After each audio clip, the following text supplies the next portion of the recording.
పూర్వం ఒక ఊరిలో అహంకారంతో నిండిన అత్తగారు ఉండేవారు.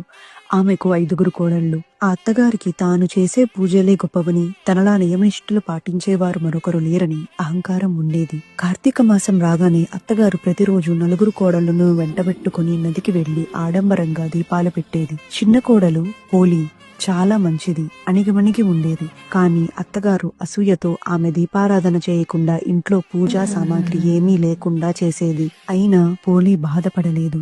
ఆమె భక్తికి ఏ ఆటంకం ఉండదని నిర్ణయించుకుంది. పత్తి కోసం పెరటిలో పత్తిని, దీపం కోసం పెరటిలోని మట్టితో దీపాన్ని చేసి, నూనె కోసం చల్ల చిలికిన కవ్వానికి అంటిన వెన్నను సేకరించి, బావి దగ్గర స్నానం చేసి, నియమనిష్టలతో నిస్వార్థ భక్తితో తన దీపాన్ని వెలిగించేది. అత్తగారి కంట పడకుండా ఆ దీపంపై మేదర బుట్టను బోర్లించేది.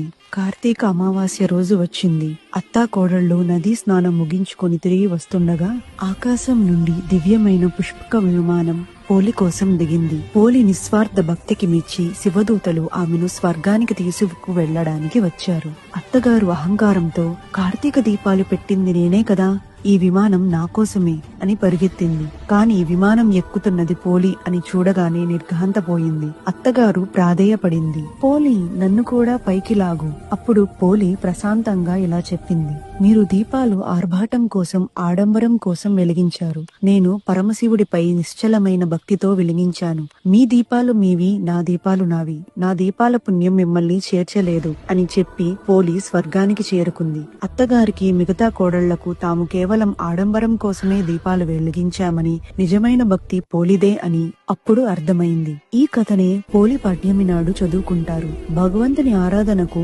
ఆర్భాటం, అహంకారం ముఖ్యం కాదు. నిష్కలమైన నిస్వార్థమైన భక్తి మాత్రమే ముఖ్యం.